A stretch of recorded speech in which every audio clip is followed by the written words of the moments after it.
मेरा दिल ये हुंदा है कि जिहड़ी गल एक बारी सुनाई है ना, वो गल दोबारा रिपीट ना की जाए, दोबारा वो गल ना सुनाई जाए, क्योंकि गल का स्वाद नहीं ना रहिंदा बार बार इको ही गल, बार बार इको ही गल। क्योंकि जिहड़े लगातार या डेली बेस ते जिहड़ी मेरी वीडियो वेखदे ने यूट्यूब के उत्ते, फेसबुक के उत्ते, जो वो गल दोबारा सुनणगे उन्हें आखना अगे गल सुनाई, इनू फिर असीं सुनीए। यानी कि मैं एक शेर दोबारा नहीं पढ़ना चाहता, एक गल नूं बार बार रिपीट नहीं करना चाहता, दोबारा नहीं सुनाना चाहता, लेकिन इस गल की बहुत ज़्यादा फरमाइश सी, बहुत ज़्यादा दोस्तों की डिमांड सी कि यह गल दोबारा सुनाई जाए, इस टॉपिक पर फिर बोलिया जाए। सो इस लिहाज के नाल मैं एक गल सुनाना चाहना निक्की जी। वो गल ये वे कि सर मैं अर्ज कर चुकिया कि जो तुहाडा किसी बंदे नाल कोई झगड़ा हो जाए, नाराज़गी हो जाए, कोई आपस दे विच किसी किस्म का हो जाता है, अपने घर दे विच रहिंदे घर दे जीआं दे विच हो जाता है, रिश्तेदारां दे विच हो जाता है, दोस्तां च हो जाता है, तलक वाले थां हो जाता है, यानी कि मामला खराब हो जाता है।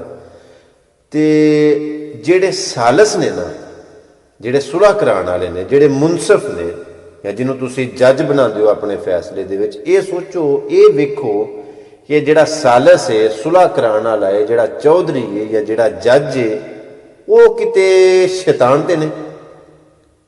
अक्सर मैं ये गल वेखी है कि ना एक पासों किसी की नीयत च खोट हुंदी है ते ना ही अगले की नीयत च खोट हुंदी है, लेकिन जिहड़े सुलह कराने वाले ने ना, जिहड़े विच जज फैसले नूं वेखदे हुंदे ने, वो ही सुलह होंदे। एक निक्की जी गल सुनाना। दो यार सन आपस दे विच, बड़े गहरे, बड़ी पुरानी दोस्ती सी, बड़ा अच्छा तलक सी। किसी वजह तो दोवां दा आपस में झगड़ा होया, तलख कलामी हुई, तू मैं हुई, मसला खराब हो गया। हुण एक बंदा जिहड़ा उन्हें वेख्या कि इन्हां दोवां दी सुलह कराउण वास्ते जिहड़े विच पैंदे ने पिओ शैतान ने, वही सुलह नहीं होण दिंदे पे। इन्हां दी सुलह हो भी जावे तो वो इन्हां दी सुलह च राजी नहीं। मैं कोशिश करना अपने कोलों ना, अपनी अकल के मुताबिक। ये अपने भरा दे यार कोल गया, जिहड़े लड़े सन आपस में, उहदे कोल गया, उन्होंने जाके आखन लगा कि तुसीं दोवें ही, मेरा भरा ते तू आपस च रुस्से हो। उन्हें आख्या मेरे नाल गल भी ना कर, तू गल कर अपने भरा की, मेरे नाल गल ना कर, मैं उसकी गल ही नहीं सुनना चाहता। कहता यार गल तो सुन मेरी, सारी रात बैठे रहे, तेरी गल हुई, तो वह अपने भरा नूं आखन लगा कि वह रो पिया, यानी कि तेरा वो साहस करदा, तेरे नाल प्यार करदा। वो आंदा एडा पुराना तलक निभया, हालांकि झूठ सी, चिट्टा झूठ सी। अहे वो सारी रात बैठे रहे, तेरा जिक्र होया, तो वह अखां च अथरू आ गए, आखन लगा तलक बड़ा प्यारा सी, बड़ा पुराना तलक सी, एवं निक्की जी गल तू गलत फहमी दे विच आके तलक खराब हो गया, ते रोया। हुण वो जिहड़ा ना, उहदे दिल दे विच थोड़ा जिहा ना एहसास पैदा होया, उहदा दिल नरम होया। अच्छा तेरा भरा रोया। खैर हुण ये अपने भरा नूं इहने वेख्या कि उहदे कोल बैठा जिहदे नाल मेरी लड़ाई हुई, ये अपने भरा नूं आंदा तू उहदे कोल बैठा है, वो मेरे नाल लड़े है, वो मेरा दुश्मन है, तू उहदे कोल बैठा है। ये आखन लगा यार गल तो सुन, अपने भरा नूं आंदा गल तो सुन, मैं उहदे कोल क्यों बैठा हाँ, मैं आप नहीं उहदे कोल बैठा, उन्हें मैनूं बुलाया ही तां मैं उहदे कोल गया, मेरी गल तो पूरी सुन लै। आंदा गल सुना। आंदा मैं उहदे कोल तां गया सा, उन्हें मैनूं बुलाया सी ते तेरा जिक्र उत्थे होया। ये अगों की आंदा, आंदे फिर उन्हें की आख्या मेरे नूं, आंदे उन्हें गल आखी है कि माफ़ी मिल सकदी, साडे तलक बड़े पुराने सन, बड़े गहरे सन। उन्होंने भी झूठ मारिया कि तेरे वालों मेरा भरा रोंदा, इहनूं आख्या कि तेरे वालों उन्हें मैनूं बुलाया सी ते तेरे वालों आंदा सी भी माफ़ी मिल सकदी उहदे कोलों।